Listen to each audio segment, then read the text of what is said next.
And welcome back to Proline. Jim Feist here with me, Dave Koken. We're going to take a look at a couple of the baseball games on the schedule and a couple of the best matchups on the schedule that we're going to break down.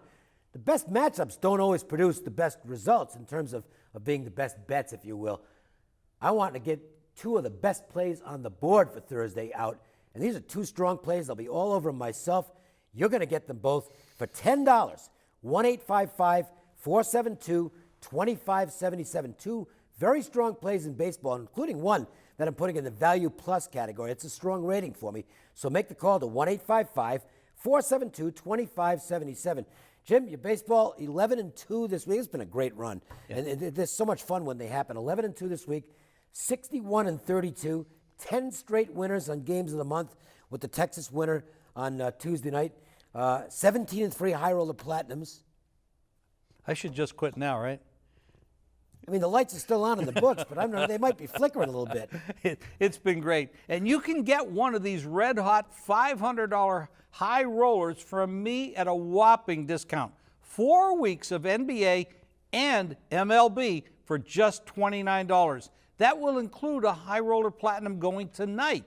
Just call 866-546-9467. 4 weeks of plays every day, $29. Make the call. Do it now, 866-546-9467. All right, so it's only June, but we're already starting to see some of the contenders separate themselves from the pretenders. And two teams that look like they might be sticking around in their divisions this year, who haven't had a lot of taste of success recently, the Cleveland Indians and the Seattle Mariners. And they're going to match up. They wrap up their series at Safeco. You got Tomlin versus Carnes in this one, a pair of right-handers, both off to reasonably good starts. Carnes has maybe gotten a little bit fortunate. Tomlin is really interesting because now he doesn't fit with this group, but if you look at some of the base numbers, you get into the analytics, it's not as strong, but if you get into some of the base numbers going back to the end of last season, he's like in the same grouping with like Kershaw's and Arrieta's and guys like this. Wait a minute, Josh Tomlin? Fact is, the Indians keep winning when he shows up, and the guy's been pitching good baseball. He's not going to wow anybody with his stuff. You know, he doesn't throw 95 miles an hour. He's not going to strike out 10, 12 guys a game. But he gives his team a chance to win basically every time out, and they're hitting when he shows up. Dave, it's really amazing, but we talk about the Cavaliers being in the playoffs and the finals. We're talking about the Indians. They're leading their division. Yeah. Cleveland. We're talking about Cleveland here. You know, it's like... And without Michael Brantley. Yeah. And Cleveland finally has got a couple teams that are representative. It's been 60 years since they won anything in Cleveland, but this is a pretty good baseball team. And with this guy pitching, he's been pitching lights out. Tomlin is you said Carnes is a little bit lucky, yes. The one thing about Seattle that you have to be they are dangerous. They can put up some runs. Oh, man, they can hit. Oh. So, I mean, this is a great spot for Tomlin, but can they settle down those bats for the Mariners? Yeah, and the Mariners, Robinson Cano's, he got off to a terrible start last year. Second half of the season, he got back to being Robinson Cano, and he's been Robinson Cano for the entire beginning of this season. Nelson Cruz with the boomstick, he's knocking the ball all over the place. Ketel Marte, who just came back off the DL, this guy's a surprise because I really didn't think he could be an everyday shortstop at the major league level. They've still got a couple of holes on that team, but you look at Seattle, and now you say, they might be buyers. In fact, there's a good chance they'll be buyers at the deadline. Now, Cleveland is more interesting to me from that standpoint because the Indians have been a team that's played the small market card on a regular basis. They can't do that this year in that city.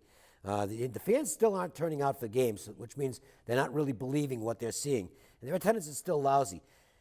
The Indians have to send a signal that they're in it to win it. And I don't know if they're going to do that. They do need to get more offense. You know, when you look at Cleveland's marketplace, I mean, the fans there have been discouraged from, the Browns, you can forget the Browns. I mean, they're in another world. There hasn't been a championship team 64 years, I think. Since 1964. Oh, 52. Jim Brown and the Cleveland Browns beat the Colts 27-0. That's the last championship in that city. That's unbelievable. So eventually the fans, the people of Cleveland, they just say, hey, it's like the Cavs. Now they're down, this whole series. Yeah, they're there. They're in the playoffs a couple of years in a row. That's great. Now the Indians, they're showing up. They have a good pitching staff. I mean, there was a lot of disappointments last year with Kluber. I mean, Kluber, I guess is right. He was disappointed. He was pitching well, not getting any support. Right.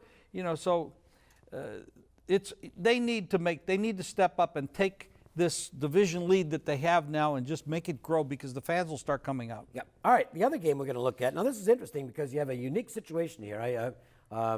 I'm sure it's happened before, but it just does lead into something of a trivial nature.